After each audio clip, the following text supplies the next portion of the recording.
What's going on? Welcome to episode number 1 of the 7-Figure Edge. Today's episode, I'm going to have my man Kyle Milligan with me today. And I'm just waiting for him to jump on. Kind of new to this software, so bear with me. They're also doing some work in the office next door, so you might hear like some saws and stuff like that, but all good. All good. All right. Kyle just entered. Let me bring him in. Hey. There he is. What's up, my man? Chilling, homie. How's it going? Can you hear me? Yes, sir. Can you hear me? Is my mic on? Can't hear you. Hold on one second. Audio. It seems to be coming through on my side. Am I doing something wrong here? Is your audio muted? I can hear myself, but I can't hear you. Let me go to youtube.com and see if I'm coming through on this thing. Oh, actually, I think I know what the issue is. Hold on one second. I got you coming through my speakers. Check. 1, 2. Do you hear your boy? We in here now. I might just have to kill the headphones.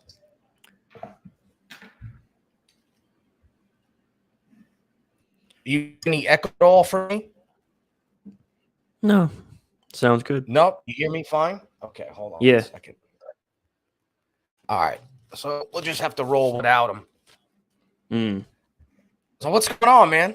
How you doing? Good. I just I'm like what 60 seconds late to this. I had a client call before this, so I mean it's kind of good. We're doing our read through, getting a promo ready for production, which is the stage where the magic happens and cameras and stages and all that stuff. Actors.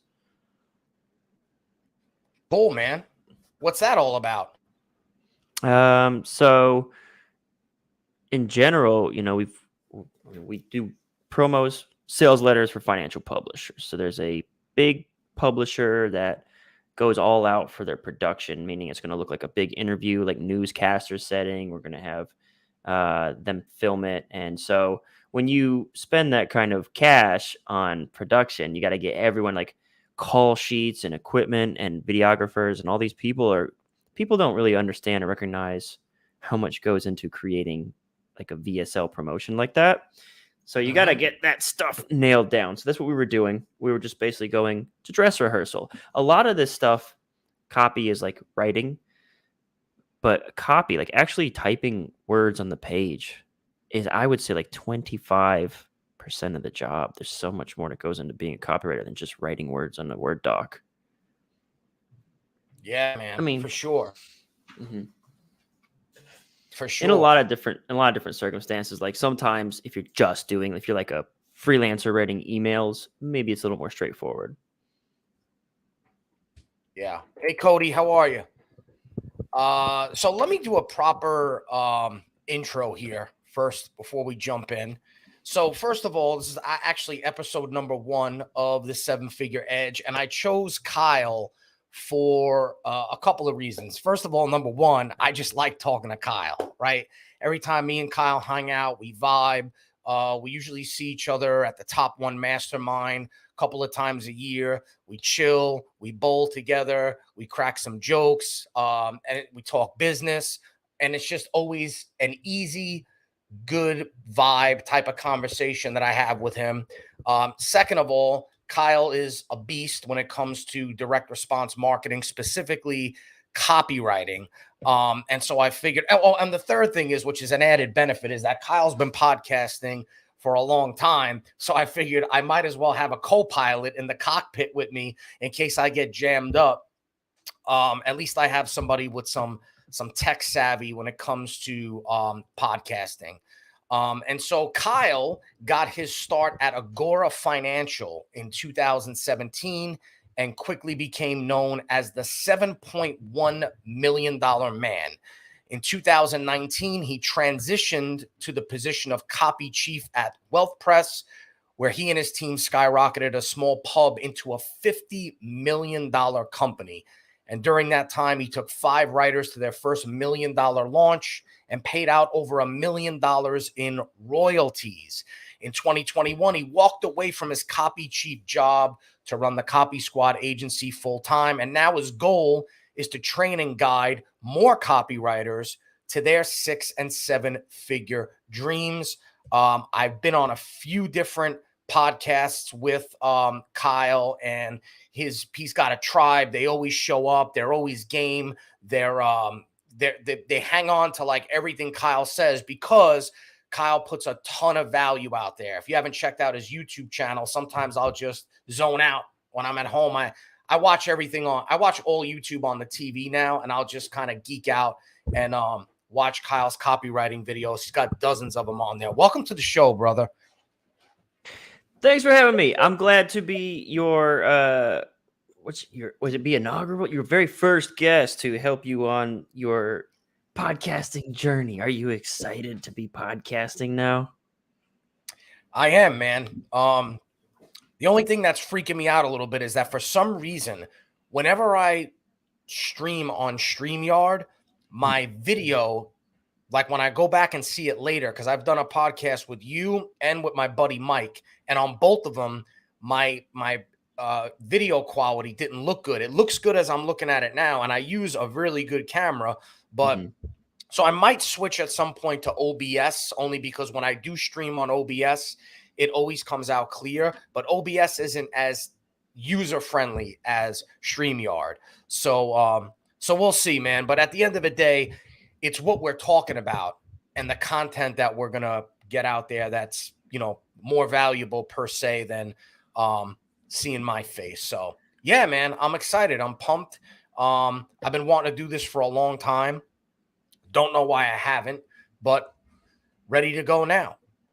Yeah, man. I mean, I'll tell you what it is. I know what it is. Like, so for instance, you've been wanting to do this for a long time. There's just something about like getting started and the idea that it's supposed to be a certain way. Like it's supposed to be like this, or I'm supposed to have these questions lined up, or I'm supposed to do all this research, or I don't have the right graphics or a thumbnail, or what am I going to call it? What's the name? It's supposed to be all these things instead of just like, I'm going to fire up the camera, invite a buddy on. My first podcast was actually with Rob Braddock, a good buddy of mine from the Agora days. And I literally texted him at like 7 p.m. because it was like the third or fourth time I had said, you know what, I should start a podcast. And I was like, bro, let's just do it right now. I don't have an agenda. I don't have anything. And we did it on my original channel. I didn't even have a channel for podcasting. So I was just like, I need to just do it. So my first two, Rob and then Todd Brown, are on my original Copy Squad YouTube. And it was because of that thing where I was just so frustrated at hearing myself talk about I should start a podcast and just never just getting into it and just doing it, Yeah, man. You know what? I tell you what it's been for me is if I'm left to my own devices, self-admittedly, I'm not like the most disciplined person in the world. And so like I started a podcast from my other channel, like probably 3 years ago. And because it was just me, I did like 3 episodes. Right. But anything that involves somebody else, I'm super disciplined, so as you know, like I do the majority of the coaching for Todd's clients, for my own clients. And like, I never miss coaching calls. I'm never late for coaching calls. I always show up the best version of myself that I can be. And that's kind of like my unique ability is just kind of dealing with people and working with people. It's what I enjoy the most. And so when I was thinking about doing it on my own, I was like, that's kind of boring, right? But then when I get to do it with people like you who are fun and interesting and cool to talk to, that makes it a lot more exciting for me. I get that. That makes sense. Like there's almost like an accountability partner on the other side of the camera, on the other side of the screen. And even on my podcast channel, I did this segment called Monday Musings. And this is something I have sort of gotten away from, but I'm thinking about going back to. And a lot of that, So I'm a fan of Bill Burr. Do you enjoy his Yeah. comedy? All right. Yeah. So he also has this podcast. He's one of the reasons why. So he has this Monday morning podcast that he's been doing for like eternity. And one day I've heard clips, funny little people write in and just asking about anything about life. He does a lot of dating and stuff like there. But I've heard a lot of clips and I was like, this is interesting. Bill Burr has a podcast I didn't even know. One day I actually listened to the podcast and it was, I'm sorry, it was so boring and so dry. It was just like whenever the latest one was. And he was just kind of doing his thing. And it's him by himself for the most part. But when I heard it, like that was like good for me. Like Bill Burr just shows up every Monday. I knew at that moment he just shows up, whether he's got anything interesting to say or he's got like a special hot take or prepared material, kind of doesn't matter. He just shows up. And I could tell because I was like, this is. But it lowered the compliance threshold so low for me that I was like, okay, I can start a podcast. If he can just come on and talk about basically nothing to the point where a fanboy like me is like, what? What are we doing here? I was like, all right, I can start hosting my own thing and just start showing up. And I've done iterations like you described. I've done guests and my channel, my separate podcast channel, not my copy channel, but my podcast channel has like little hour-long things where I'm just kind of ranting to the camera or talking about like what happened in my week or something like that. And I've gotten back. I just had Robin Kennedy on, and I had John Benson on recently and doing the guests again. I'm actually thinking about doing the solo thing again too. It's like a therapeutic thing for me in a way, kind of just talk out my life on camera. Yeah, I guess, man. Yeah, I hear that. I get that. Hey, man, whatever. Different strokes for different folks, man. Whatever gets your juices flowing. If that works for you, man, run with it. I get it. So let's jump in here. So, when what I like to ask people is like, when I always ask people like, what do you do? Right. The reason why I like to ask that question is because like when I first got into internet marketing, whenever a civilian would ask me like what I do, bro, for like years, I didn't know how to answer that question. I would be like, I'm an internet marketer. Oh, I do digital marketing. So now it just got to a point like where depending who I'm talking to, I'll just answer the question and be like, oh, I'm into digital publishing. And I'll usually get either one or two answers. Answer number one will be like, oh, cool. And meanwhile, they have no idea what it is, but they don't want to know. They just kind of want to move on. Or they'll be like, what is that? Like they'll actually probe and ask me a question, right? How do you answer that question? Like when you meet people that have no idea what direct response marketing is, what copyright, like how do you answer that question? I tinker with that. And my favorite place to sort of test, I mean, I'm a marketer, so I test and I gauge response is at the bar. I go to the bar and I sort of I've worked out a bunch of different angles. One of the most intriguing ones, because honestly, what I want to be, and I'm getting closer and closer to it, is I want to be a business owner, not a copywriter.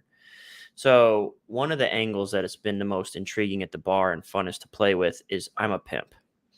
And so the way that I sort of deliver this line is like, so what do you do for work? And it's like, it's kind of complicated. I don't know if you'll get it. And they're like, all right, well, just tell me. And I'll be like, well, it's sort of like pimping.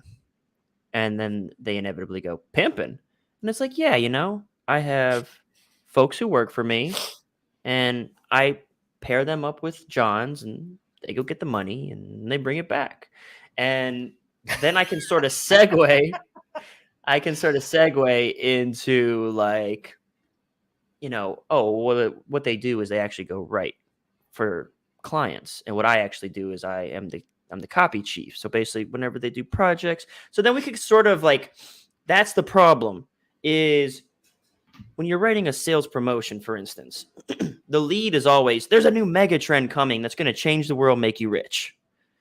Inside of that presentation, there's not a lot of technical or tactical information being delivered to the reader. But Everybody understands the idea that there's a mega trend coming in the stock market that's going to make you rich. I'm not saying there's a new like I'm not saying you should invest in graphene, right? Like that's too much, too fast. Like what is graphene? Like it raises too many questions. But I can say there's a new like rare and valuable resource taking the markets by storm. It's going to make people very, very wealthy. So that sort of generic high level, that's like, that's kind of like pimping. And they're like, well, what do you mean? And then I sort of just basically talk to them as if I'm unveiling pieces of a sales letter argument. And it kind of ends with my job in a literal sense of what we actually do. God, okay. I like that, man. That's a good analogy. I dig it. Now in that scenario, who are the hoes? The hoes are the copywriters? My writers are the hoes. I wasn't going to say it on the podcast, but usually when I'm out there at the bar, I'm like, yeah, I send my hoes out. They go get the money. They bring it back, and everybody's happy. And then I lavish them with gifts and Cadillacs and fur coats. That's funny. So how did you get into? So I came across you before Top One. Like I knew about you. I didn't know much about you, but I knew your name. I heard your name before. I think I might have saw one or two of your videos.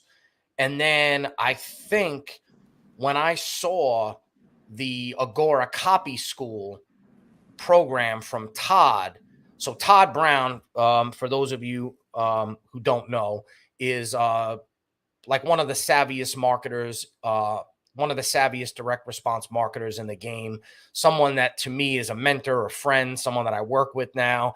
And so I've been a fanboy for Todd. Todd's really the only guy that I've ever studied exclusively when it comes to direct response marketing, for one simple fact. Everything I ever studied that I applied from Todd worked every single time.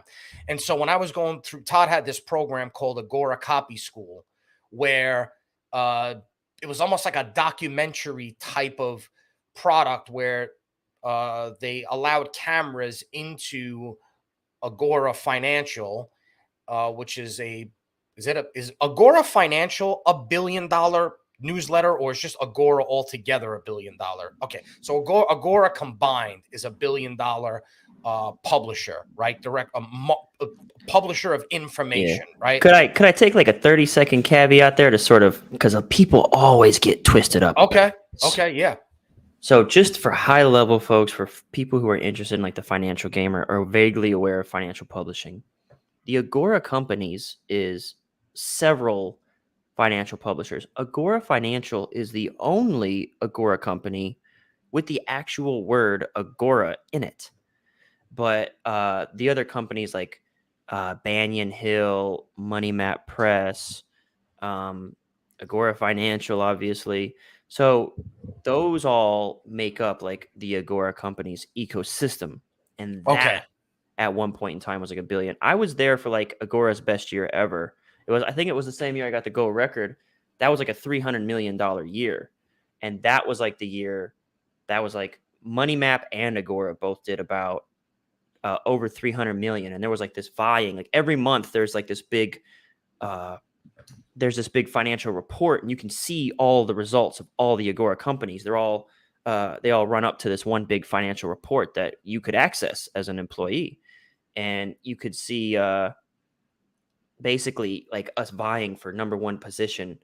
Like every month we were fighting back and forth with Money Map. And that was like a very exciting time in financial publishing. Things were great, like a bull run, and everyone was just making money, and stock market was a happy place to be. Not so much like the last couple months, this last year has not been so wonderful, but yeah, so that's the bullet points. You had the Agora Copy School videos, right?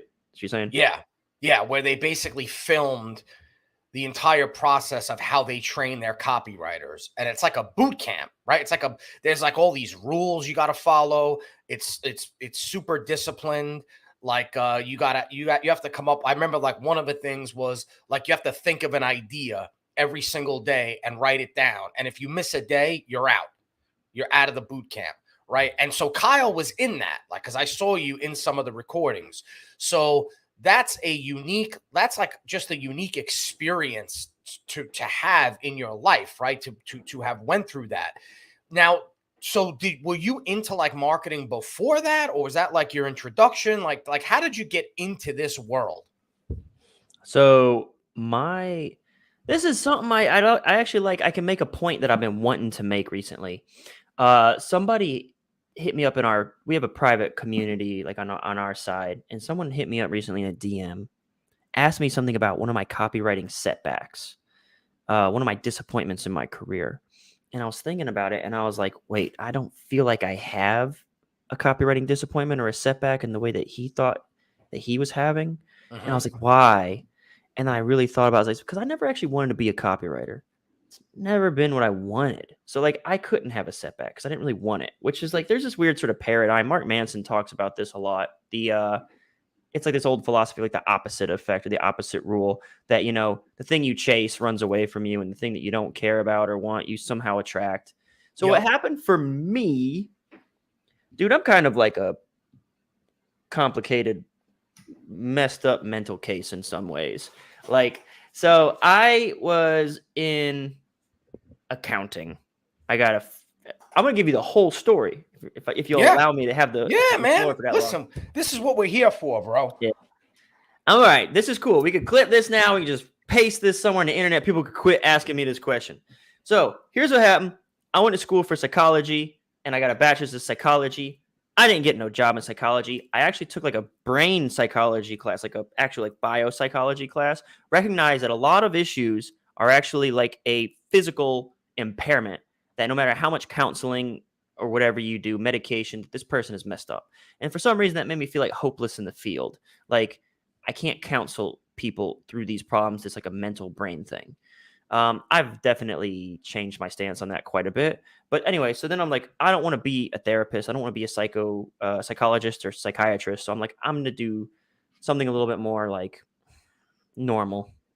And so I was on Yahoo Careers. So back in my day, when the internet was still fucking like AOL. So this is circa like 2010 or so. I went on Yahoo Careers and I was like, well, what's a good job that I could do? I've always been good at school. There's never been anything that I would approach that I didn't have some level of success at if I really put myself and apply myself. So I saw like ranked at the top, like couple, like some of them looked really hard. Some of them involved like chemistry and like some of them involved like medical. And I was like, I don't want to do that. Then there was accounting. And I was like, well, I've always wanted to start a business. That's always been in the back of my head. And I said, like, accounting could make sense there. So I went back to school at UNC Chapel Hill, and I went to the master's program at Keenan Flagler Business School, and I got my master's in accounting. And then I took the CPA exams, and I became an auditor. And I moved to Charlotte, and I didn't live in a tall building, but I worked in this tall building in uptown Charlotte, and I was an auditor. I wore a suit and a tie, and I hated it. I hated every second of it. There were a couple cool dudes that worked there that were my age, but otherwise, there was nothing about it that appealed to me. I was one of those people. I just heard this term Sunday scaries, I think it's called, or Monday scaries. I think it's Sunday scaries.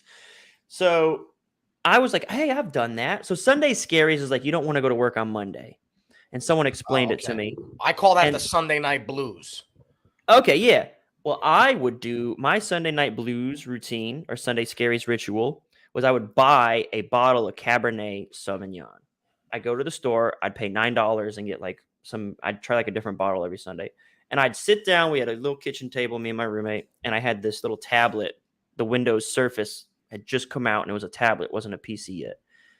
And I would drink the bottle, and I would scroll through my tablet and like Facebook or something like that. And I would sit there until I drank the bottle. And I remember this, like this was a routine. Like I did it every Sunday because I was like, I dreaded work so much. So eventually what happened is first I read Rich Dad, Poor Dad, which absolutely ruined my life because I recognized how much debt I had acquired, how all my financial goals were backwards. And I was like, oh no, everything I've done has been a lie and wrong. So that furthered my depression and all my career choices and everything else. So I was like the original quiet quitter. Like if you've ever seen Office Space, the 90s movie by Mike Judge, Office Space? A lot of kids these days, they don't know Office Space. I was Peter, dude. Like I sat in my desk for about 6 months before somebody was like, Kyle, You don't do a damn thing around here. We're going to fire you. And I was like, are you sure? And they were like, yes. And I was like, all right. So eventually I was 11 months into my accounting career and I got fired. I didn't make it the full year. So I never got fully licensed as a CPA, even though I passed all the exams. And then I went and found another job where I did almost the exact same thing, but I did it starting day one instead of in the 5th month. And I was journaling. This is what I was doing to pass the time now. I'd go to work and I had that Windows Surface tablet and I started like just doing like journaling. And just writing up little stories about like my goings-ons and like I decided I wanted to start blogging and I started to get into like the early days of like entrepreneurship and stuff like that in the internet blogosphere. And eventually I would, every month you'd do a reconciliation as an accountant. And I'd basically crunch all that in like one day. And then the other 9 days, I'd do nothing. I'd journal. I'd watch YouTube. And then eventually, like a couple months into that job, I also got fired. So not a very good employee, especially as an accountant. Okay. It's at this point that I started a sales job and I am trying to figure out my purpose in life. I'm on the phone doing sales. Mm-hmm. I learned sales scripts. I actually get pretty good at sales. So earlier I said I'm pretty good at everything I apply myself to. Apparently not accounting. So we can rule that one out. I did well in school. I passed all those hard exams, but the actual job was not for me. But I was actually pretty freaking good at the phone sales gig. Mm-hmm. Now I had a roommate who was a venture capitalist. He did like investment banking and he would come home every day and he would basically analyze these companies. He'd put on the Dark Knight. Yeah, the Dark Knight, the one with the Joker. And he would sit there with a folder and a highlighter and he would go through all these financial statements and all these things about companies that his company is looking to invest in. And I was, I don't know, fucking around doing stupid shit, trying to play Xbox probably. And I watched him like do this for like a couple months that we lived together. And I was like, I want to do something like this guy. He's successful. He seems motivated. He seems to have purpose. So I set out I went to Starbucks and I said, I'm going to go sit at Starbucks and I don't know what I'm going to do, but I'm going to sit there until I like find a purpose. Okay. And that was like it. I was just going to go sit there and I went and I sat and I scrolled on Instagram and I scrolled on social media. I saw this fitness model, this guy named Lazar. I think it's like Lazar Angelo or something like that.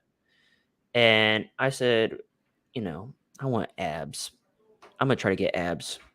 And so my purpose then became I was going to get abs and I was going to document it. It's like, hey, here's how I got abs. Because I liked writing and journaling. So I was like, hey, I can write a little book or something. Yep. So I set off and trying to learn fitness and trying to learn that stuff. So I am doing all this dieting, exercising. I pick up Mike Matthews' Bigger, Leaner, Stronger, and that was the game changer for me because I started to learn about macro tracking and that stuff. Yep. All right. So again, like we're still so far away from copywriting, Paul. I'm telling you, this is the whole evolution. Like, all right, you gotta man. see that this is how writing comes into it. I get into the fitness thing. I'm doing all this shit. All right. So I do the whole thing. I get the abs. I write a little guide called How to Get Abs in 28 Days, and I publish it on a blog. So you can see that there's this persistent sort of, I'm always seeming to be writing. Even when I was at my accounting gig and I was not paying attention, I was getting fired. I was writing, I was journaling and stuff like that. And then I went to figure out what to do in my life, and I decided to do the fitness thing. And then there is like the singlehood and dating aspect of my life. And this is where things start to evolve, is I want to write a full-fledged novel, not a get abs guide, which was like, 20, 30 pages, something like that. Here's the diet, here's the exercises, here's my routine. I don't know how long it was, but it wasn't like a full book. I want to write a novel now. And 50 Shades of Grey had just blown up. Like it was like a big deal. I tried to read it. It was an abysmal read. I couldn't get through it. And since that isn't my thing, I wasn't like relating to the content either. But I wanted to write a book. And I was thinking, well, what could I write a book about? And I was like, well, 50 Shades of Grey seems to be really popular. I'm going to write like about like what dating is like in Tinder had just come out too. Like Tinder, the dating app, was just now a thing. So I decided I was gonna like write a book about what it's like to be like single and 23 and basically just not being very good at it. And I wrote this book called Hang-Ups and Hangovers. And it was basically just that. It was just like, oh, looking back, something I'd love to do now that I know how to write, now that I'm like a professional writer, I'd love to go back and like edit that book and fix how badly it's written because I ended up like self-publishing it. So I write this book, Hang-Ups and Hangovers, a little bit gritty. Unfortunately, like my mom and aunt and cousins and everyone read it, and it's fucking explicit in some fucking spaces, Yeah. like hardcore. So I've actually delisted it when I became like a YouTuber and like had like a bit of a reputation on the internet. But I've been thinking about like, I'm pretty rock solid with my rep now, so I could probably put it back out there. But yeah, it's a little bit revealing, a little bit explicit. It actually got me some dates. Like some girls read it and they started hitting me up. Then I wrote that book and I was like, wow, it was really fun. It's really cool. I like the attention I'm getting from women about when I write about these topics. So then I wrote a follow-up called Redheads and Bedspreads. And it was basically more of the same. The first book focused on like, this is pre-Tinder. So I'm basically taking references and like times I was out at bars and just like stories that I had and like events and girls I took home and like how that went down. I wrote those little stories but I gave the character like an evolution, like, oh, he learned a lesson and he'd apply that on his next date. Oh, he learned a new lesson. He'd apply that on the next date. And It kind of like builds. So Redheads and Bedspreads is basically like we introduced Tinder instead of just walking out and him going to the bar. Well, now he's on the apps and he's again just trying to create some sort of like reason or progression. Again, poorly written. Like I'm just a dude, no writing training. I just wanted to write this shit. So I write Redheads and Bedspreads. I publish that. And here's the turning point. This is where copywriting comes into play. This is it. Hang-Ups and Hangovers was a big deal because it made no sense that I wrote a book, that I published it, and that I let people read it because it's so intimate and revealing. And also, I had basically quit accounting and then wrote a book. And so for everyone in my orbit, anyone who'd ever known me, my friend group, family, they're like, what the fuck is wrong with Kyle? Like, what is happening? And it caused like a stir where there was a lot of interest and intrigue around this. For Redheads and Bedspreads, I was like, ooh, that was fun. I'm going to write another book really quick and follow up on this hype. So I wrote the book. I went underground. I didn't talk about it. I didn't make a big deal about quitting my job like I had before. I didn't make a big deal about being my own boss or being a digital nomad or being independent. I kind of vanished. And when I came up with this new book and I was like, hey, I wrote a second book, it was crickets. Nobody bought it. And I was like, why? You'd think this one would sell better because I've got the people that bought the first book. I've got the Amazon reviews. Why am I not selling the second one even better? Yeah. I start Googling around. The internet says you have to market your stuff. And I started thinking about that. I was like, well, I guess technically everyone was paying attention to me because what the hell is wrong with Kyle? Why did he give up his accounting career? He's got 70 grand in debt. Why did he move back home when he was like the first in his family to actually go get a college degree? And he's just throwing it all away and turning into a shithead. So I had all these eyeballs on me at that time. When I wrote the second book, I had no eyeballs on me. And I was like, oh, I was too quiet. I shouldn't have been quiet. I should have actually been very loud. The internet tells you go into a cave, grind, hustle, be quiet about your grind and let your results speak for bullshit. Be loud. Bullshit. Be loud. Always be in everyone's faces. No one's going to fucking shout out your accomplishments. You have to do it for yourself. So anyway, I'm like, okay, I need to market my book. So I start saying, well, how do you market your book? Here it is. Copywriting. It appears in a Google search. I want you to understand that I never cared about being a copywriter. And I hope that I'm illustrating this. It was never a thing that I wanted. So I am broke at this point. Also, you could say I'm homeless. I'm couch surfing between like granny, sister, friend. I'm sort of like rotating who will take me for like anywhere from a couple weeks to a couple months because I sold all my stuff when I decided to become an author. If you go to my Instagram page and you scroll back like 4 or 5 years, you'll see like my empty bedroom. There's like a blanket on the floor and a pillow, and that's where I lived until my lease ran out. So I sold all my stuff, and I'm like, I'm never getting another job again. I'm going to figure out how to make money with writing. And that's when I started the novels. So I'm on my way to Illinois to go stay with my sister for a month, and she's gonna put me up. And I'm listening to this is an interesting little twist. I'm listening to James Altucher's book, Choose Yourself, which is like an entrepreneur book, because I was like an entrepreneur, digital nomad guy. And as I'm driving, it's like a 12-hour drive. 18-hour drive from North Carolina to Illinois. I put that on pause. I get tired of it, and I go back to I Google copywriting like as a podcast thing. All right, so here's where it happens. I'm driving to Illinois because I'm just going to go find somewhere to live, and I have all this time. I know I'm vaguely aware of this term copywriting, so I just Google it and put on a podcast. The first podcast that appears in the Google results that I want is Joe Schriefer and Kevin Rogers of Copy Chief are talking about Agora's boot camp that you just referred to. And Joe's talking about, hey, man, if you will go to Baltimore, Maryland, we will put you up in a house. We will teach you copywriting, and we'll have like a fucking 6-week boot camp on this skill. And dude, that checked every box. Like, I had no house.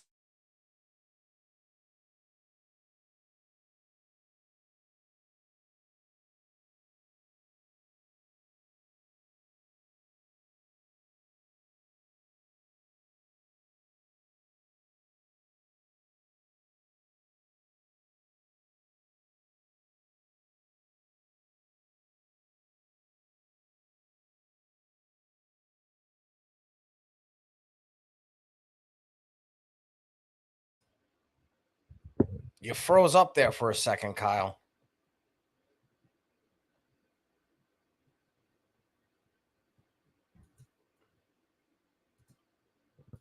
Let me see.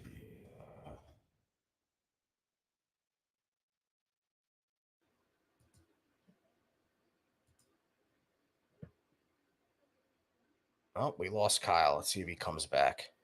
My internet speed's good. Thought maybe it was me, but story was getting good too. All right, let's wait for him to come back.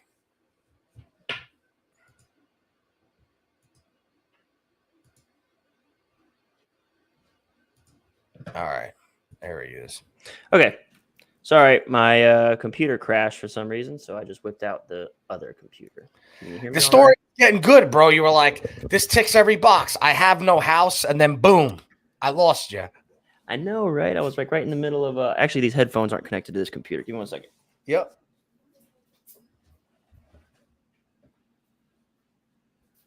All right, so. All right, 1 moment, please. Yeah, so I was like in the middle of the climax, man, and things were going crazy. All right, so anyway, check 1 2, check 1 2. Can you hear me now? Yep. Cool. Is my microphone still this one, the good one? Yeah, it's good. Okay, cool. So it checked all the boxes, what I was saying, essentially. Like, I had no house, I had no job or income. I was trying to sell a book. I was trying to literally learn the skill of copywriting because they told me that's what would allow me to sell my novels. So I'm like, okay, this is a winner.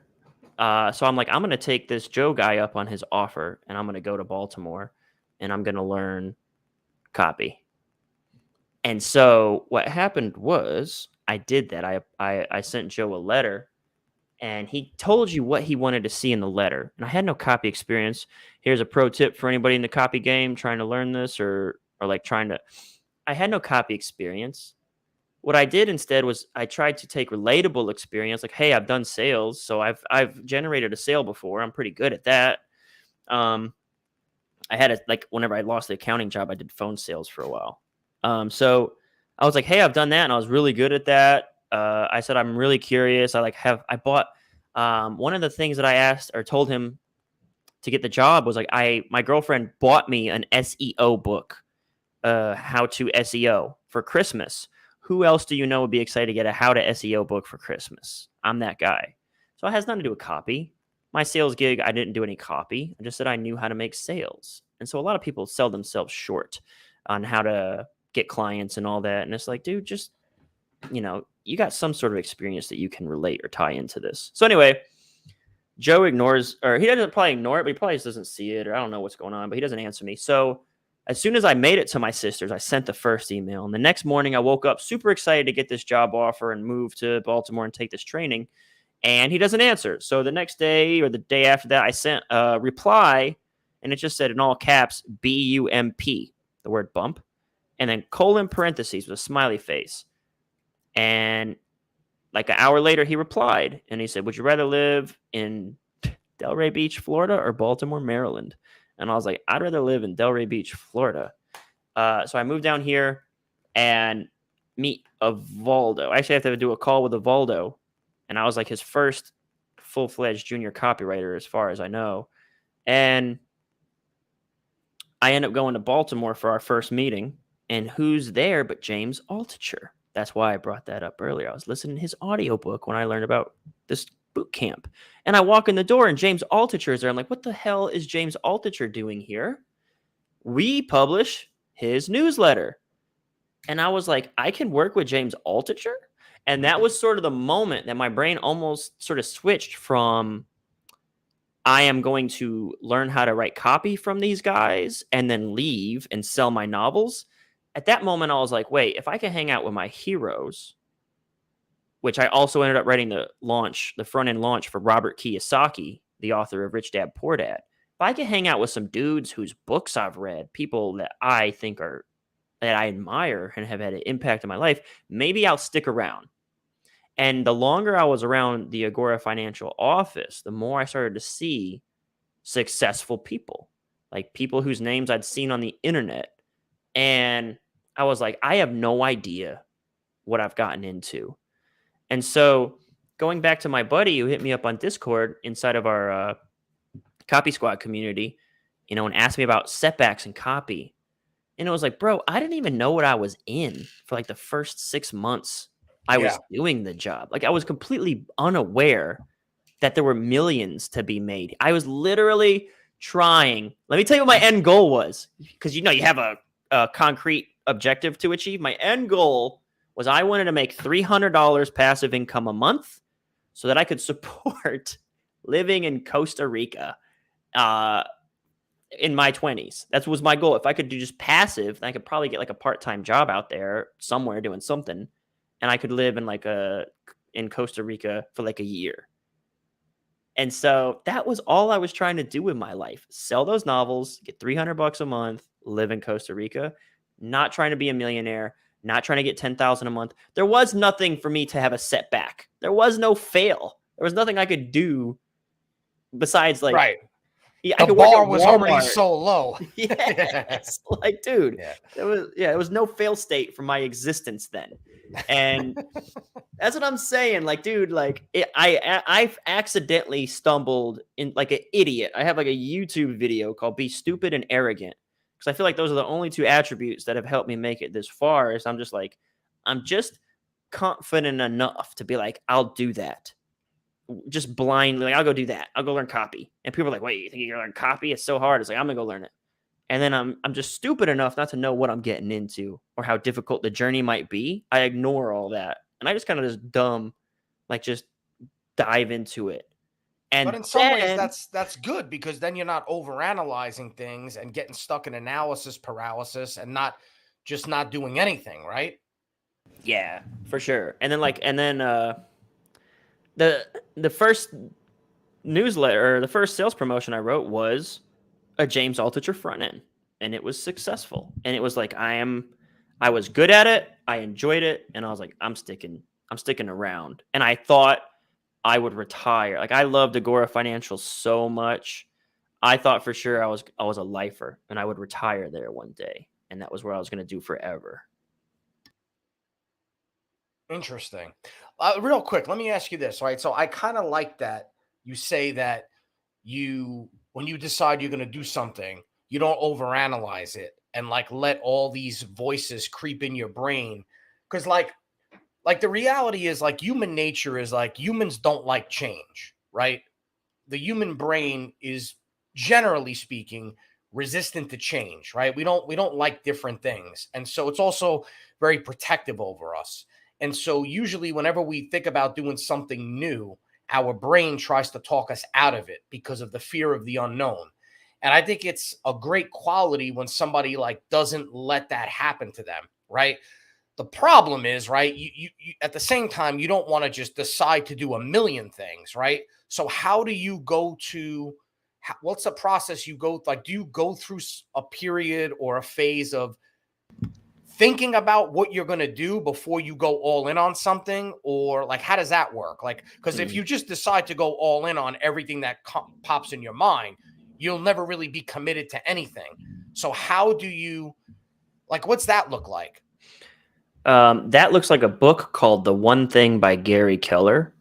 Okay. And I read that book. That was the book that I read when I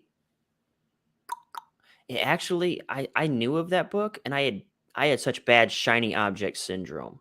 I love doing a bunch of things. I'm like that classic, I don't know, you call it serial entrepreneur type, or like ADHD kind of thing. Yep. And I had myself sort of going into this SEO thing for a while, where I was doing, that's why I had the SEO book. And I was like, I was going to get clients and do like SEO audits and stuff like that. And, but I wanted to write my novels. So there's like this weird thing that copywriters do where it's like, I'm going to get a job so that I can support my copywriting habit. I'm going to go work at Walmart so I can support copywriting. And it's like, it's like you're already sort of shooting yourself in the foot. Like, I don't recommend that anyone like put themselves in a really bad position. Like, I always knew I could move back in with my granny, and I don't have a lot of shame. So like, I could totally just go back and live with granny, and I'd be like, yeah, this is awesome. I get egg sandwiches and bacon every single morning. Like, this is great. So for me, I had to make that decision between SEO and copy. And the reason I dove in on copy was because it was tied to the novels, and SEO was tied to nothing but cash. This is like a way for me to make money. And I was like, if I learn copy, then I can fully go in on what I want to do, which is write novels. And so I did have to make that decision. Another book was The War of Art by Stephen Pressfield. Yep. I read that book in like a night. And when I read it, I was like, this is why I can't get anything done in my life. It like opened for me. I was like, from now on, no more distractions, no more this. And I went 100% in on copy. I can speak now as a business owner, like because the YouTube is a distraction. My YouTube channel. I remember I told myself when I took the job that I was going to be like Mad Men, except I wasn't going to be like Don Draper. I was going to be like Peggy. Don Draper's like lackey copywriter. He shits all over and makes work on Christmas. I was like, for 1 year, I need to stop this. And it was Stephen Pressfield that made me think about this stuff. I said, for 1 year, I need to stop this shiny object, distractions chasing life. And I need to just focus on doing my work. And so I said, I'll treat Evaldo as if he's Don Draper, and I'll treat myself as if I'm Peggy. And whatever he says, he wants me to work on Christmas, I'm going to work on Christmas. He wants me to do this, I'm going to do that. I'm just going to do whatever he says. And in 1 year, I'll allow myself to go back to shiny objects if I choose. And the first shiny object in October of 2018, because my first day was October 2nd, 2017, I started counting down the days when I could fucking play around my shiny objects. My first thing, as soon as I freed myself of that 1 year commitment, was I started the YouTube channel, like immediately. And as a business owner guy now, I can see that every 2 or 3 months, my brain starts to get pulled in different directions to the dismay of my employees and contractors. And it's like, I need to actually become more boring with how I approach the business and more single-minded and one-track minded about like, here's our strategy. We're going all in and we're just going to do it. So the process, I would say, like, you're asking me the process. The process, dude, is sort of just like, it's so simple. It's like that obvious Adams shit. Like, what do I want to do? Well, what I want to, like, no, you got to know what you want to do. And then whichever thing most closely aligns with that, you make that solid commitment and be like, all right, this is all I'm doing now. And again, just being stupid and arrogant, like you call it setting boundaries, You could call it discipline, but just be like, be selfish. Just be like, anything else that isn't part of that plan, just have like this fucking childish sort of attitude. I'm not doing it. Yeah, but you know what? The whole thing about shiny object syndrome, right? Especially like if you're somebody that like really wants to do better in life, right? Like distractions are one thing, but shiny object syndrome is tricky because these shiny objects that distract you, they don't necessarily distract you because you're using them you want to be entertained by them. It's that you think there's another opportunity that might be better for you. And so you're trying to like be the best person that you can be and kind of optimize yourself as much as you can. And then you come across these other things that you think might be better opportunities for you. And so it's easy like to just say like, okay, I'm not going to get distracted by, watching Netflix, or I'm not going to get distracted by, wasting my evenings watching The Sopranos when I could be doing XYZ. Right. But then it's like, sometimes you could fall into the trap of like, okay, but then you get distracted by something else that appears like it's an opportunity. And so you're right, man. Like to have that discipline to just say there are lots of opportunities, but for the next year, I'm going to focus on just this one until I hit the goal that I want or get the result that I want, or at least I'm in a position to get the result that I want before I move on to the next opportunity. I think one of the things that I actually, now that you say that, one of the things that I espouse, and I think it makes a lot of sense on what we're talking about right here, is the idea that all goals should be like time based. There's this idea of like the result. I actually am not a big fan of result oriented goals. Like whatever the acronym is for goals, like, do you know what it is? Like it should be like, yeah, specific, measurable, that whole thing. Is it timely? score? Yeah, it's like Timely. Yeah. those things. For Smart. me, It's smart. Smart. Right. Specific, measurable, attainable, realistic, timely. Okay. So a specific goal, I'm gonna be like, go to a place where there's opportunity, say copy. I'm now like just make it a time-based thing. So for 1 year, I'm gonna work for 1 year, I'm gonna work 2 hours a day towards this one thing. And then let the fucking chips fall where they may. Like if it's a place with opportunity and you're putting in the actual effort, I'm telling you, like the only times I've ever been discouraged or unmotivated is when I had a smart goal. Like when I was like, I want to make 6 figures. I tell this story all the time. My first year at Agora, because I took to copywriting and I had a guy like Evaldo in my corner, and things were just going my way. And it was the right time to be in financial copywriting. So I wanted to be a 6-figure copywriter. I wanted to make 6 figures and be a digital nomad, move to Costa Rica. And I remember I was at my house playing Super Smash Bros. I had just finished a project, and I was like, I don't know if I'm going to go into the office today. And so one of the things was like, I don't have any real urgency around going to the office today because all my bills were paid, and like I had my rent paid up for like the year, and I don't spend money. Like I've sort of got a poverty mentality. I kind of hoard cash that I should invest or something like that. So I did my calculations, like calculating all my royalties and what I'll be making soon. I was like, I made about 85K so far this year. And I had a moment of panic where I was like, oh shit, like I already don't care anymore.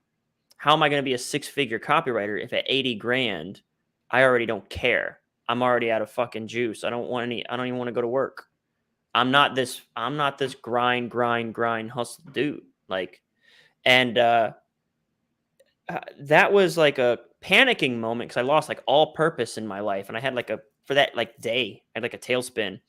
And that's when I picked up Deep Work by Cal Newport. And I learned about the deep work philosophy. And I said, I'm going to do this from now on. And all I cared to do was work 2 hours of deep work towards my craft. That doesn't mean I only work 2 hours a day. Like I saw some stuff online. Like I'm not promising if you work 2 hours a day, you become a millionaire. I did 2 hours of dedicated work towards my craft every day. And I'm telling you, and when you start to do that every day, you realize how many days you actually were taking off. You were busy, but you were never moving forward on the actual craft. You were busy. So what did those 2 hours look like? Like, what did you do? There's only two things that are allowed in deep work. So Cal Newport's definition is it's specific to your expertise and skill set, and that means you could not hire a high school or college educated person like just off the street to do it. It has to be something that requires your unique experience and like your specific craft. So for me, there were only 2 activities that qualified as deep work. Because copy is mostly research, I had to factor research as part of that.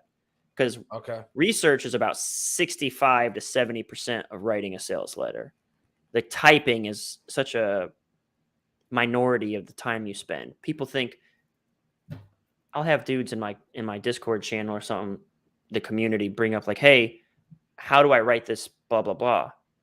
And like, I automatically know you did not look at a single competitor's letter. Like when you're asking this question, you didn't even start the most basic. They think you're supposed to sit down. You got a client. They gave you a project. You're supposed to sit down and type out some magical fucking fairy tale unicorn stuff that makes sales. It's all research. So I would basically say I'd have to spend 2 hours a day actively working, researching a project that I'm assigned to at this moment. And I always had a project. So I could always find time to do that. And if I was past the research process, I should be writing. And sometimes when you're writing, you got to stop and be like, oh, shit, I need to research this deeper so I can write about it better. But that was it. Like, so every day, slacking, production, like doing design, video edits, feedback, doesn't count. It's the craft. So for me, it was just that. And that what I found was my productivity, not only did it increase, I thought I was writing very fast before, but what happened is I'd have 2 or 3 months to write a project, and I would basically cram it all into the last like 4 weeks. You know, I'm like, ah, shit, deadline's coming up. I better blah, blah, blah, blah. And what I found is if I just do for Saturdays and Sundays, and then you start to recognize like some of these days you were at work and you didn't actually do anything, even on Tuesday, Wednesday, Thursday. But whenever you monitor yourself, like those 120 minutes is insane. I started like leaving myself in the dust, my past self, in terms of productivity. Not only did my productivity increase, my efficiency sharpened because I was always in the rhythm. There was no like ramping back up, and I started to get more systematic. So one of the tough mental things a copywriter struggles with is, what do I do? Looking at the blank page and the dread of spinning your wheels, trying to figure out where do I start. If you're sort of in a groove and a routine, it never feels like staring at the blank page. I started to develop systems and processes, which is why I sort of am the way that I am now, where I teach copy. The way that I do is very mechanical and systematized, much like, Todd has a whole philosophy and a framework that he goes and uses. So from all my reps, I became better at the reps. I became more immersed in the language of copy.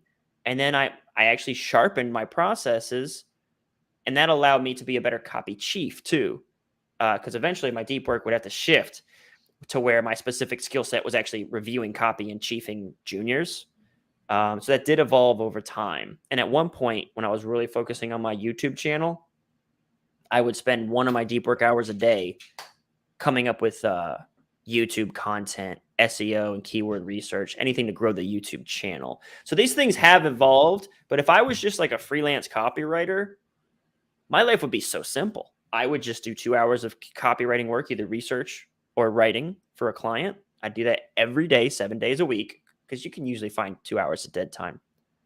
And I'd be chilling. But for whatever reason, I can't ever allow myself to just ever be chilling in life. I have to always be doing something. I have no idea what I'm doing, and it's difficult, and I'm frustrated. That's like daily existence for Kyle. Gotcha. Let me ask you this: what would you what would you say as a marketer? What is something that you hear a lot of people pass on as sound advice, but for you, you just don't agree with it, or it's never worked for you. I'm always curious to hear, and that's not to say that that this thing might not work, but for you, you completely disagree with it. I've got like 4 of those sacred cows. I try to slaughter them all as often as possible. All right. All right. Write conversationally. Wow. Interesting. Okay. We'll come back. Next one. Write conversationally. Anticipate and overcome objections. How do I say this? Write to their emotions. I think that's kind of like the best way to summarize what I've heard a million times. Okay. Yeah. So is there a fourth one, or are we sticking with those 3? I think those 3 I could probably rant about for a couple of hours. So maybe we should unpack whichever one of those you think is most interesting. Yeah, but let's start with the first one, write conversationally. So first of all, define what you mean by conversationally so that I and anyone that listens understands what you mean by that. So that's the problem, actually. The advice is write conversationally. You asked what's the bad piece of advice. So that's the advice that gets passed around. Here's a great analogy. This is why it's bad advice. So it's like, what do I mean by conversationally? Doesn't matter. Because I'm not giving that advice. Whoever is giving that advice might have their own definition of that. And they're passing the information around to the advice, not me. Let me tell you something. Me and you, Paul, not me and you, because we're 2 cool guys. Me, you, and my buddy Ted, right?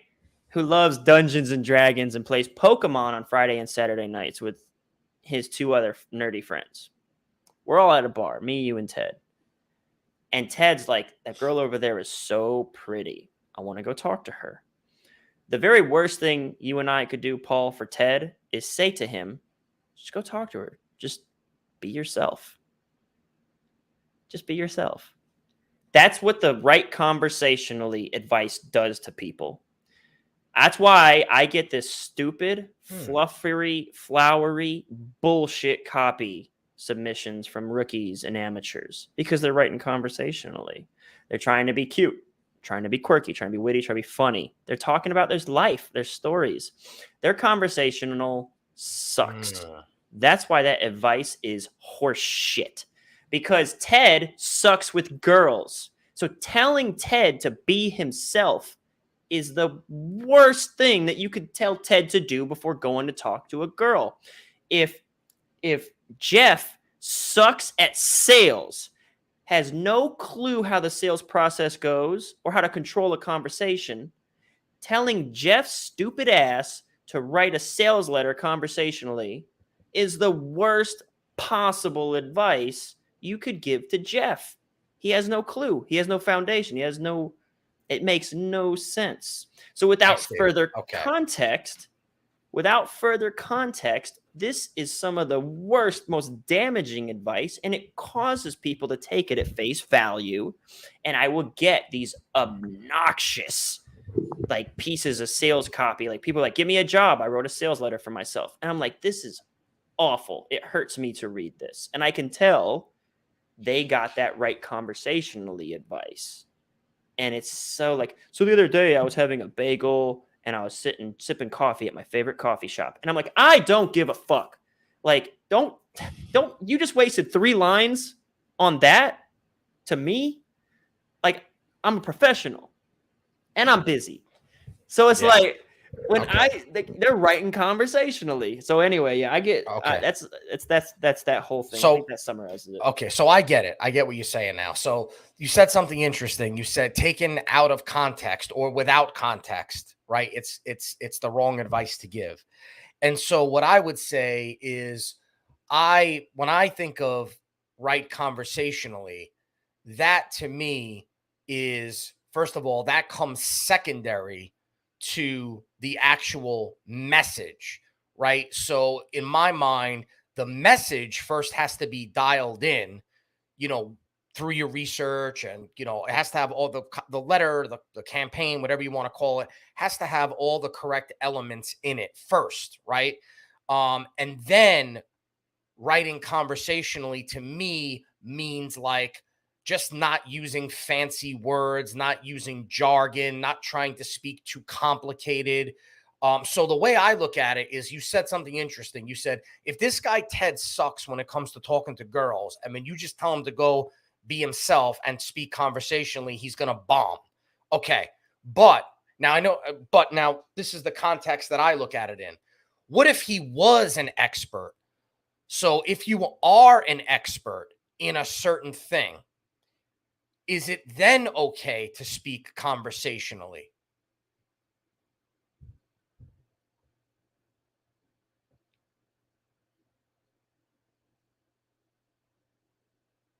You're muted. Okay. Sorry. Uh, Okay. I lost the mute button for some reason. Sorry about that. Yeah. Yeah. So the answer is doubly no. So this is kind of like the same thing where if he's an expert, you've seen this before. So one of the things that you just said, I want to rewind just a little bit. You said like don't use jargon. That is the thing. You said when I say write conversationally, don't use jargon is something you said. Well, there you go.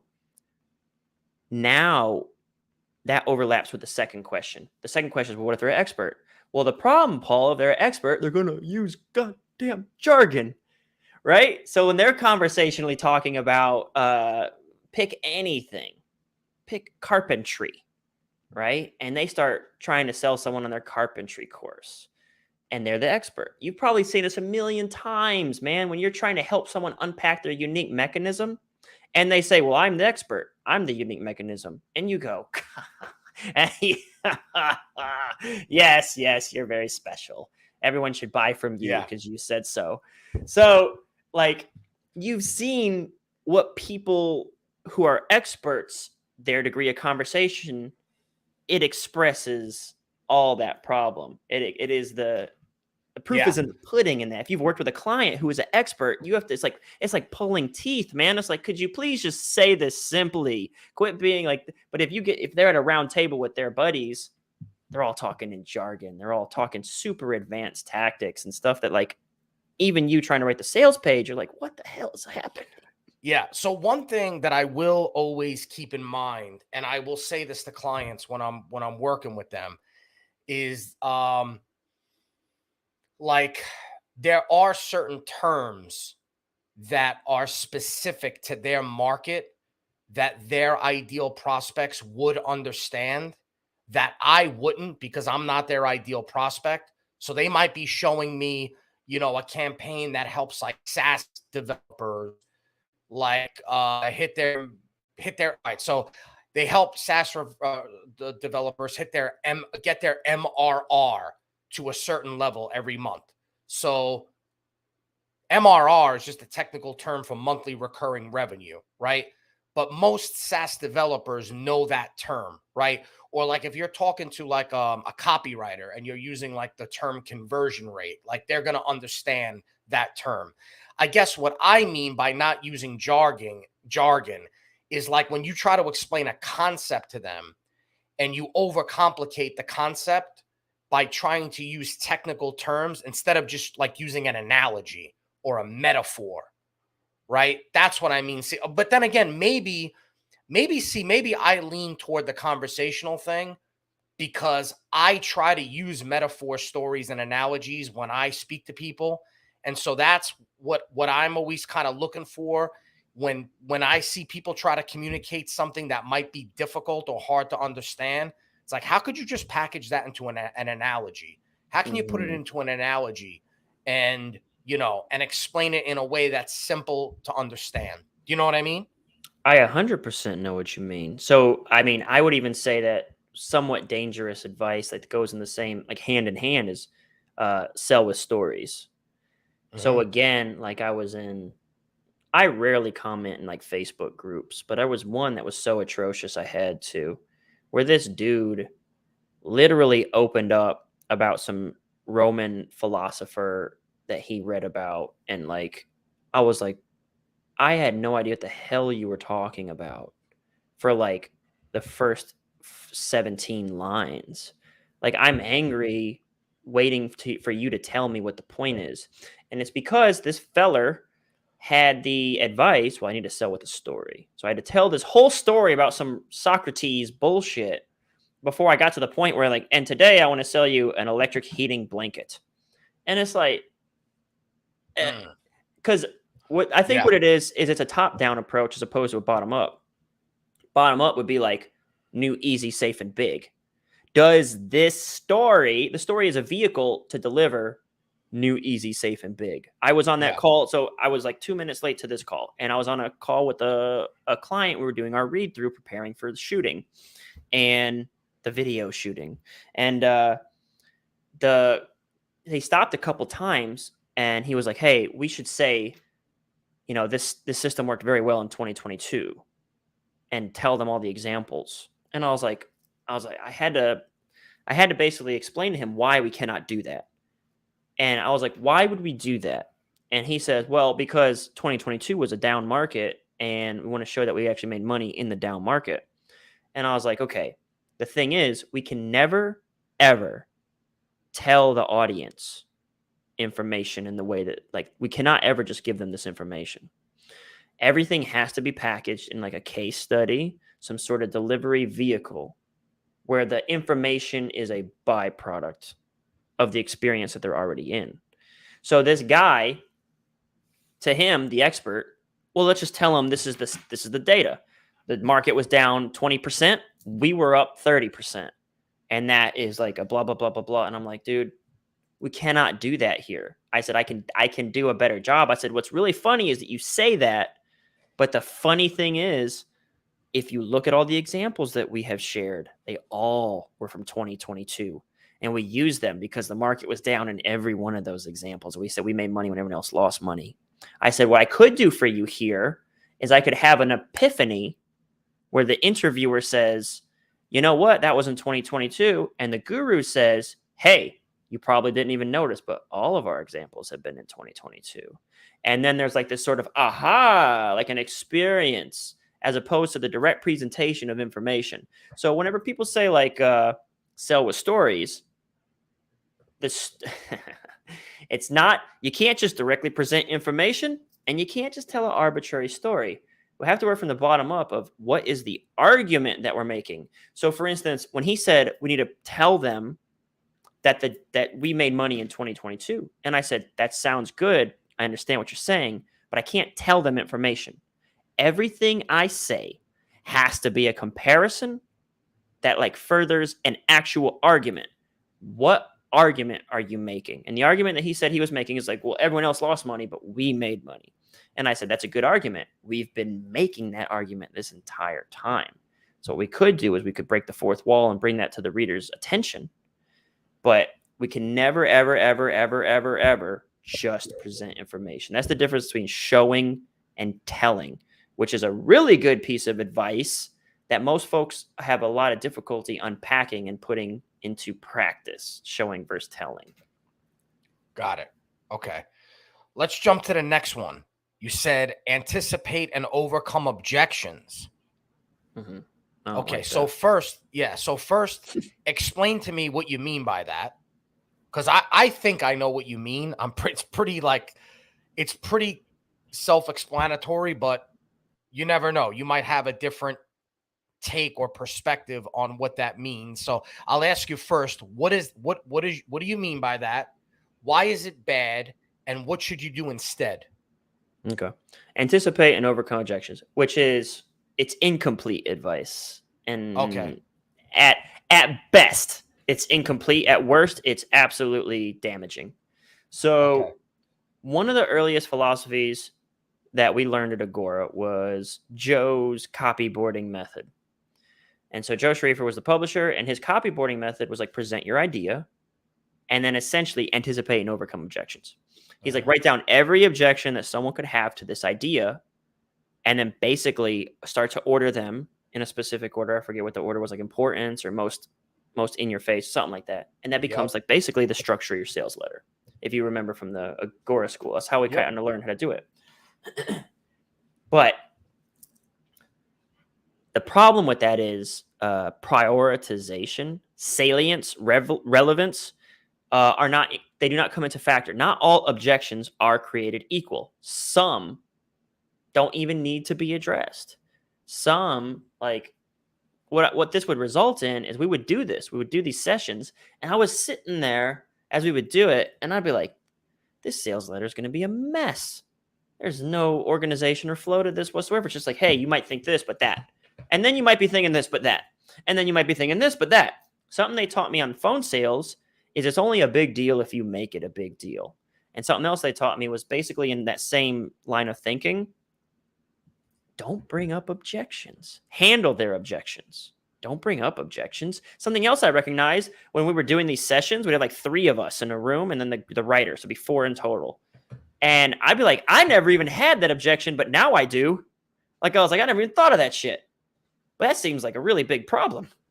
So I was like, I don't like this. So that's what it is. I defined it. It's listing all the objections and being ready to anticipate and then overcome them in the sales letter. And then I describe why it's bad. Does that cover both of those parts already? Yes. Okay, so now the solution, right? What do you do instead? Yep. You control the conversation. You introduce the specific pieces of information as an open loop, a tease. This is where labels are very powerful. So like there's a new mega trend. I call it, Investor Place had this word that's just coming straight to my head every time I start to talk is technochasm. Technochasm. What's the technochasm? Like something like that. One of my most popular sales letters of all time was the Shadow Blitz promo called Weekly Blitz. It was a Weekly Blitz Alerts sales letter. And right away, early on, I say, whenever there's a Shadow Blitz, that means there's a imminent explosion in a stock about to happen. And I'm talking about 24-hour explosions where you can make massive money. Begs the question, what the fuck is a Shadow Blitz? Right? And now all your attention is, well, what's a Shadow Blitz? So I don't anticipate and overcome objections. I control the conversation and force the objection that I want. And then I string them along until I can reveal that like later on down the line. And so that requires a bit of a framework and a structure. And I'll give you like the 4 questions that you need to think about when you're writing a sales letter. And each of these gets broken down to smaller components. But they are, what's in it for me? How is that possible? How does it work? How can I get started? So what's in it for me? When a shadow blitz occurs, you can make 1,000% gains in 24 hours. So that's what's in it for me. I make 1,000% gains in 24 hours. That's wonderful. How is that possible? You can't make 1,000% gains in 24 hours. So yes, I can. Matter of fact, because of what happened in Sarbanes-Oxley back when the legislation was introduced, it caused a 14-day information advantage that insiders have over Main Street investors. And insiders start to make all these crazy moves. And whenever they do that, it can tip you off to an explosion that's about to happen that nobody else knows about if you know how to track it. Boom. The next question. So now you know how it's possible, the information gap. Well, how does it work? The next question is, how does it work? If you knew how to track it, if you knew how to know when that information gap was at play, if you knew when the insiders were making a move, your next logical question, well, how do I know? How does it work? How could I know? How can one person find this out? Oh, funny you should ask. I actually have been working on this for years. We've been programming this proprietary system, uses about a handful of different information and data points, but there's really just 2 main ones that you really need to pay a lot of attention to. First one's a call sweep, and the second one is a volume burst. And the way a call sweep works is whenever a person goes to all the options exchanges and buys all the call options they can for that thing at once. Why would someone do that? Well, they probably know something that you don't. Here's a couple examples of that happening and the money that was made right after. Last question. All right. How do I do it? How do I take advantage of these shadow blitzes? Well, funny you should ask. I actually have a service I just send you every week when there's a new shadow blitz at play. You can just invest, make the money. Here's some of the results that we had. I hope you join. So I just did it. Like everything that I say, I explain, And then when I finish, I say, hey, you can make 1,000 gain in 24 hours if you could track a shadow blitz. And someone's going to say like, no, you can't. You can't make that much money that fast. You definitely can't do it consistently. How could anyone do that? And I say, well, it's because this information advantage is causing all this. And you could make all that money too if you could tap into the information advantage. Well, how do I tap into the information? The how question comes up. And then they say, well, okay, I understand how you could do that, but that's out of my reach. How can I do that? Because I don't have a program. I don't have a software engineer. I don't have any way. And then I just say, oh, well, I have this service if you're interested. So one of the things that I do, I just, on our last project, I'm like, my writer kept trying to sell the mechanism. I was like, quit trying to sell me on the mechanism. Just tell me that there's a force in nature where this data edge is causing this data divide, where the haves and the have-nots, it's getting wider and wider and wider. If you had access to that data, man, you could make so much money. Unfortunately, the insiders have it, or the Wall Street folks have it all locked up, and they have a lot more money and resources than you. So it's like, but I have actually been noticing that if you know these couple little things, then you can actually get tipped off about them using their data edge. And so my writer kept trying to say, and my system does this, and my system does that. And my system was like, stop. It's too early. No one cares. We have to move through the 4 questions. What's in it for me? How is that possible? How does it work? How can I get started? And that's why I don't like anticipate and overcome, because the questions are always the same. It's humans. Humans have these questions. Like, I'm 5'7". I can dunk a basketball. No, you can't. How the hell can you do that? Well, I had prosthetic fast twitch muscle fibers installed into my calves. And you say, well, how can I get what? How is that? What? And you say, yeah. You go to Cuba, you pay $80, and they put a bunch of stem cells right into your calves, and this is what happens to your muscles. It does this and it does that, and it's like, the secret is you got to have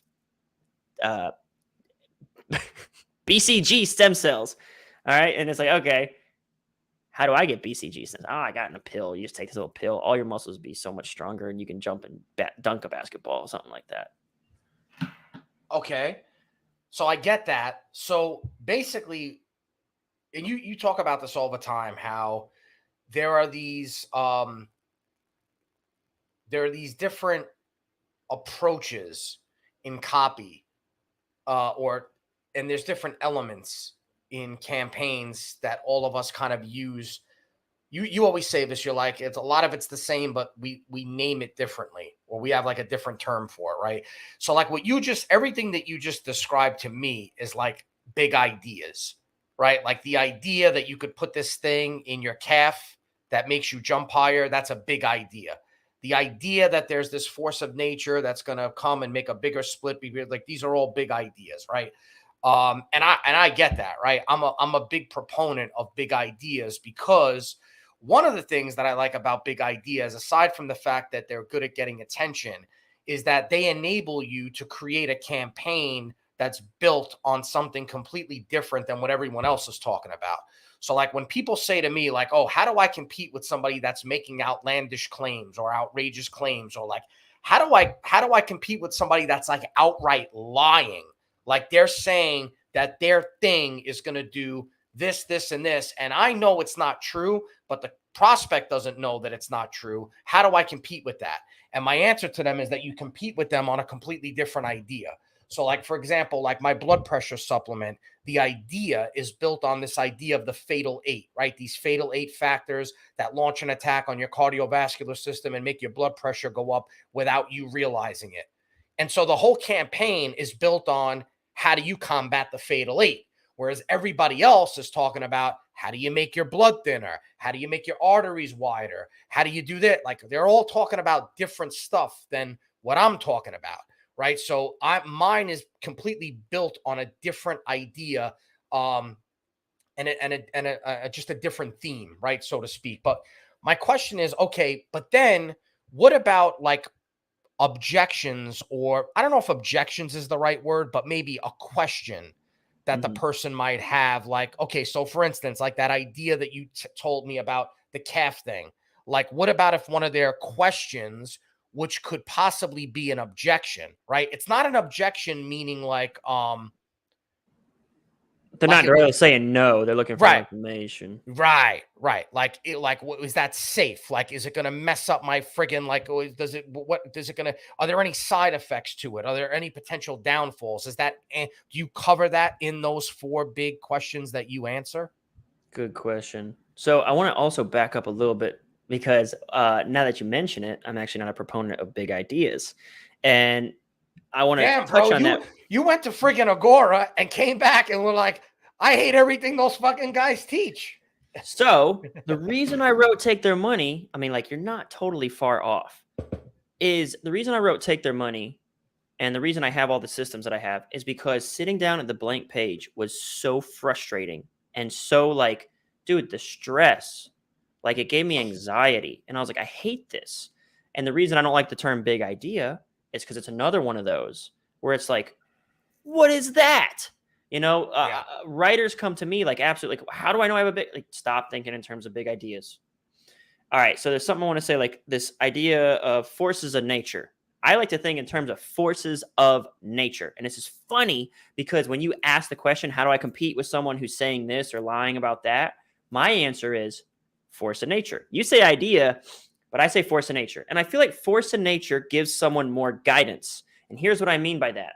If I'm tapping into a force of nature, anything that force of nature has ever produced in the world is evidence for me. So if, like, you look at this vegan documentary, Game Changers, the force of nature for them is being vegan, makes you like a hyper performer, right? So therefore, they could take anyone on planet Earth who was a vegan. That's their sample size now. So if shadow blitzes are a combination of a call sweep and a volume spike, no, it was open interest exceeds volume, I think was the 2 things. Open interest exceeds volume and a call sweep. Now I have a force of nature where when this happens, these have been the results. My system taps into that. Now I can't guarantee that my system will deliver 1,000% every single night, but we have seen that when these 2 things happen, 1,000% gains are possible. So now all of a sudden, I'm not selling you on my mechanism. I'm selling you on the prevalence and the power of this force of nature that's occurring. And I have a way to sort of exploit that and tap into it. Now, all that pool of evidence, all the pool of any event, be it outlandish, be it like a one-off, call it cherry-picked, anything that's ever occurred within that force of nature is evidence of my mechanism by juxtaposition. By juxtaposition.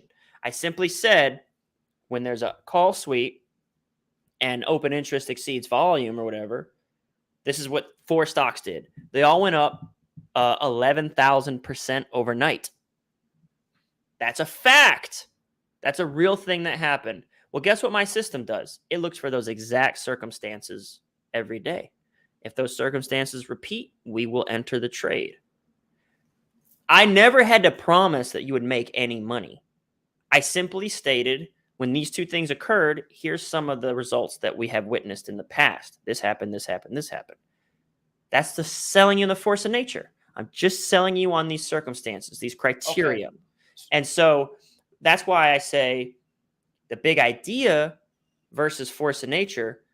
The force of nature is like the word sort of explains, like it's a force of nature. It's going to happen. It's without your control. Your mechanism has nothing to do with it. Your involvement has nothing to do with it. Your expertise has nothing to do with it. It exists in nature, but nobody knows how to find it or exploit it. All I'm bringing to the table is a way to find it and exploit it, a search query. The way I've explained this before is imagine the universe is a haystack and the force of nature, when the stars align, is a needle. It's a needle in a haystack. And guess what I have? I have a industrial crane-sized magnet that'll just yank this needle out. I didn't invent the haystack. I didn't invent the needle, but I did invent the magnet that'll seek out this needle and pull it out into view. And that's all I'm offering you today. I will alert you when the force of nature, when the stars align. And so that ends up being, so that's my bottom up approach. That ends up, if you do all that, if you check all those boxes, now you have a big idea. And that's what always frustrated me at Agora was that, what the fuck is a big idea? And I'm telling you, man, like serious frustration. Like it also, and then the third thing I said was speak to their emotions. There's a million emotions. If I tell a sob story, you're not going to buy my stuff. What emotions am I supposed to be speaking? That's why I came up with new, easy, safe, and big. It's like, this is so incomplete. I'm so helpless. And remember, I didn't want to be a copywriter. I had no copy experience. I was just a dude trying to make it so I could sell my novels. I was trying to learn copy. So I had to like invent all these frameworks because I was legit, like just stressed, frustrated, spinning wheels, deadlines looming and approaching. I had a guy like Evaldo who was like the genius top G of copywriting looking over my shoulder and saying, your copy sucks. All that shit compounded to the point where like, I hate all of this. I hate my life. I want to learn how to do this and be good at it and have like a system that I can repeat and know, check these boxes. I'm heading in the right direction at the very least. Okay. So that's I would say that would be the difference between like a top down, like find a big idea versus like, here's the components. And if you put all these together and they're in synergy, it becomes a big idea. It's like an end result. Got it. I'm very passionate about this. I feel like I've been ranting at you. No, I like it, man. I like it. It's just it's different perspectives on stuff, and I dig it. The way you explain it, it makes sense to me. I don't necessarily know if I agree with everything. I think you and I are on the same page. I think our definitions of certain things are a little bit different. So, but I love talking about this stuff. Let me ask you this. Who do you study? So you mentioned 3 books. I wrote them all down. The War of Art I read. Actually, no, I didn't read it.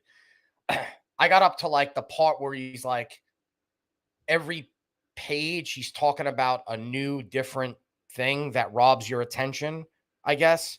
And that kind of like bored me a little bit. So I was like, all right, I'll come back to this. So I never really fully read The War of Art. The one thing has been on my list of things to read. Maybe that's the one thing I should read. And The Deep Work, I've never heard of that book, but I've heard people use that term a lot. So I guess they coined that term from that author. So I got an extra Audible credit this month. So I think I'm gonna do the one thing. I want to read that book first. So books aside, who, if anyone, do you study? Is there anybody out there that when it comes to like marketing or copywriting, more marketing, like, is there anybody that you look at and you say, okay, like, because I believe like you gotta be careful and you gotta choose very, very wisely who you decide to listen to, because everybody's got a different way of saying things. Everybody thinks their way is the best way to do it. Some of these people, some of these guys that are out there are just complete circus clowns and bullshitters that really have, number one, they may so first of all, a lot of them don't have any knowledge about these things, about marketing, copywriting. It's relatively new knowledge that they've acquired, and now they're pawning it off as if they're experts. But the other thing that they're missing is like experience and wisdom, right? Like they haven't put in the reps and the hours to really be able to say, I believe in this because I've done it for so long and I've weathered storms and I've seen different, what changes in certain markets and stuff like that. Or just what change, or things that change in marketing in general. And so these days, I'm super, super selective about who I listen to and who I pay attention to. What are your thoughts, and who do you listen to and pay attention, if anyone? Mm-hmm. So I have a couple cool stories that I can share, and I'll make these not as long as my first one. Story 1, my first day in the office, in Delray Beach. I meet Evaldo. I'm in the office. I'm going to start working, and I say, hey, man, I've read the Adweek Copywriting Handbook by Joe Sugarman, and I read the Boron Letters by Gary Halbert. I was like, what other like foundational books do I need to read to get good at this? And he said, none. Stop. No more. And he made one caveat. He said, you could read Great Leads. Everybody should read Great Leads by Mark Ford, Michael Masterson, which I actually still have not finished to this day. He said, but don't read any more books on copy. Just read copy.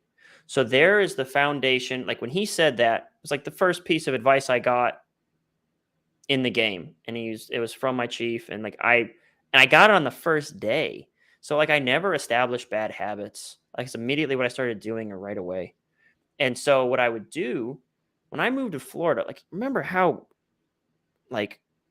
nothing I had, like what I did is I moved in with this woman who hosted traveling nurses for 6 months. And I had 6 months to get my shit together. I didn't think I was going to stay with Agora when I got the job. I thought I was going to learn the boot camp and I was going to go sell my novels. So I got a 6-month stay with a woman who hosts traveling nurses. I brought one suitcase, which basically was all my possessions, and I moved into her house. And I'd go to the office in the morning. I would like go to the gym at lunch or something like that and shower, and I'd come back to the office and I would basically just read and mark up promos. And so I've got like over here, like I got this old thing. Here's just a couple. So like I started like collecting these, like just file folders of promos that I'd take a pen and I'd write. And I have like I can't even pick them all up over here, but over here to the side is a bajillion of these. So that's what I would do. And then at the end of the night, like around 5 or 6, there's a cigar bar across the street. This is where I picked up smoking cigars. I went across the street to the cigar bar. And I still do this to this day. I was at a cigar bar last night. So after like 5 p.m., when I get kicked out of the coffee shop, I go to the cigar bar. Probably not healthy. And I would mark up promos. Sometimes I would go down to I'm in Delray, so the Ave was right there, which is called Atlantic Avenue. It was like the hot spot, just a bunch of bars. And I'd sit there till like 9 or 10 when the nightlife would kick off and people would get like rambunctious. And then I'd just get up and I'd go home. One of the guys that lived there, the woman had a roommate. And I remember one time I came home and the dude was like, hey, man, I don't know how to ask you this, but like, you like a serial killer or something? And I was like, what? And he was like, like you get up at like 5:30 and you leave, and I don't see you till like 10 every single day. Like, what do you do? Like he didn't know anything about me. He's like, who are you? And I was like, I just got this new job and I don't know what the fuck I'm doing. So I'm just like trying to learn everything I can. So essentially, the moral of that story is all I did was read promos and break them down until I eventually sussed out New, Easy, Safe, and Big on my YouTube channel. That is a video of me discovering New, Easy, Safe, and Big. It's the Money Zone promo by Shah Jalani, or with Shah Jalani as the editor. That's when I discovered New, Easy, Safe, and Big. So who did I listen to was the question. So what I would do is I would read promos and break them down. Now, in my Copy Squad community, something I've been doing this for like 4 years. Every Tuesday we break down a sales letter, and then every other Tuesday we go over user submissions. Like if you submit copy, we'll go over it. So for 4 years, I've had a pretty strong policy that if this promo has not made $1 million, it's not going in our review. And the reason I've done that is because your brain is a sponge. Like there's this whole philosophy, like if you imagine success, your body will physiologically experience success, even if it actually hasn't occurred or whatever. Like they say athletes do this all the time to mentally prepare for game time situations. So I feel the same way about reading dog shit copy. Your brain can't suss out if it's good technique or bad technique. It's just technique and it absorbs it. So I know I call, text, or Slack somebody or Discord and I say, hey, we're looking for a sales letter. What's the hottest sales letter out right now? Which sales letter has cracked 7 figures this week? They send that and I break that down. Now, in terms of like marketing philosophy, it's very much the same. So like when I started the YouTube channel, I was a Frank Kern fanboy. And the reason I went live every day, same thing. I didn't like really buy his products or read his, like, I just looked at him And I did the same. He doing that. If he's going live every day, I'm going live every day. If he's pitching 3 times a video, I'm pitching 3 times a video. So I don't sit down and like read books on theory. I'm always modeling. That's like Interesting. I'm not studying anybody. If I do study people, I'll give you a couple little things that I did. I watched like a thing. I don't know if it was a documentary or not. I was following Conor McGregor pretty close. I think he did have like a documentary I watched. I watched this documentary by Jerry Seinfeld called Comedian, which showcased him trying to get back into stand-up after Seinfeld went off air. Yep. And him like sort of, dusting the cobwebs off and knocking the rust off. And then I even watched Founder, the story of Ray Kroc, the McDonald's guy. Yeah, I watched that like 6 times, even though it's a Hollywood thing. It's not like an actual documentary. And I sort of did that. And I was like, well, what was Ray Kroc's mindset? What was his work ethic? There's this one scene where he's talking to his mistress or the girl that he wants to get with or whatever. And he's frustrated and he's like, they just don't get it. They don't. And in his mind, he's like stealing these guys' business. He's like stealing McDonald's from these guys. But in his mind, they don't get it. They don't understand the potential of McDonald's, and I do. Yeah. And I can make this bigger and I can make this better. And I started to like sort of try to just put myself, again, your brain is a sponge. And so I was just always like, here's a good analogy. There's like watching internet gurus who are telling you to hustle, go do this, grind.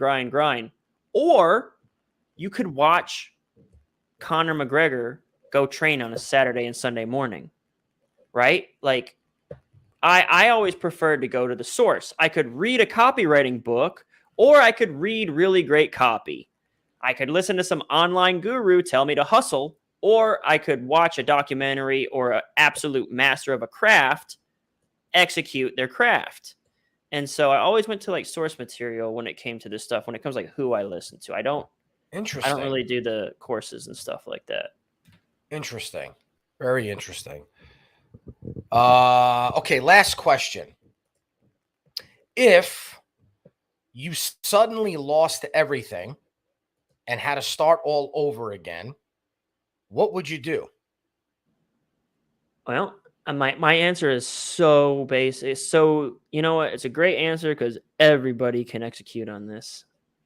What I would do if I lost everything and had to start all over is I'd get a job. I'd do exactly what I did at Agora. Is I would basically figure out, what do I want to do? I wanted to sell my novels. And so I was like, well, what job will teach me how to sell novels? Well, Agora says they'll teach me how to do copywriting, and apparently I need to know how to do that. And I went and got a job because I wanted to get that experience and training, not because I wanted the money. I had given up all hope of ever having another job, and I didn't care if I made a ton of money or not. I wanted the experience. So a lot of people come in, again, they're coming in with a top-down approach. They want a $10,000 a month retainer, and they only want to work 3 hours a day and blah, blah, blah. Me, I was like, what do I want to learn? I want to learn copy. So I'm going to go get a job somewhere that's teaching that. And then if I can learn that, then I'm going to be really good at it because that's what I want to learn. And so my answer is like, just go get a job. And from there, I built all my networks. I built my reputation. I built my connections. And it was all from just a job. And there is this infatuation, like this whole anti-job culture, like this hustler entrepreneur culture. And a lot of this stuff actually sends people in the wrong direction. Like this idea of like, go grind in a closet. Like just go grind, put your head down, don't talk to nobody. It's like, there's a book called Never Eat Alone by Keith Ferrazzi. That's like most super successful people, they don't actually do a lot of their success doesn't even come from a lot of their actual work. It comes from their network. And it's just like, I wouldn't have Copy Squad agency because I have never cold prospected a client. It came from my network. It came from like, I know all these publishers in the financial publishing space from my job. And I didn't have an ego about, like I told you, like I was like, I'm going to be Peggy. I literally call myself Peggy. The chick that was like supposed to do all the dirty work and get none of the credit in that TV show Mad Men, while Don Draper was like the star stud. And I said, I'll be Peggy if Aldo can be Don. I don't care. And I was going to get the training and the knowledge, and that was my only objective. The money goal, I think, is always a surefire way to like end up in a weird spot. Like it's a misguided thing, in my opinion. That's why I didn't like the smart, like what was it, specific or whatever. I would start with figuring out what it is that I want to learn or do. And I would go somewhere where I could be mentored, i.e. I'd get a job. That's another caveat.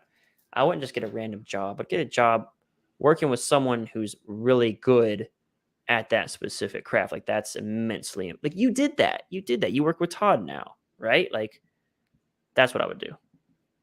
Got it. Cool, man. Where you got a link where peeps can check you out, learn more about you? Absolutely. Copysquad.net. You can find, this is an example of a banner. Copysquad.net. That's got my products, my YouTube. That's pretty much all we got. Contact us if you want to do like a one-on-one call with me or like work with the agency, my writers and I. All that stuff should be on copysquad.net. So we got copysquad.net. That's where you guys can learn more about Kyle. And if you are a 7-figure or more entrepreneur looking to join the savviest marketers in the game, go to top1mastermind.com and learn how you can become part of a small group of entrepreneurs doing a combined 400 million in sales last we checked. Kyle, thank you so much for joining me on this first episode, man. It's always a blast. I'll see you in Orlando next month. And always great chatting with you, man. Yeah. And one last note, just to plug Top One. Like I'll be seeing Paul in Orlando. I am also in Top One. We are both a part of this Top One mastermind, and we hang out in Orlando, Florida, and it's awesome. And so it's pretty cool. Cool. All right, man. It was a blast. I'll catch up with you soon, buddy. All right. Thanks for having me. Peace. You got it, brother. Later.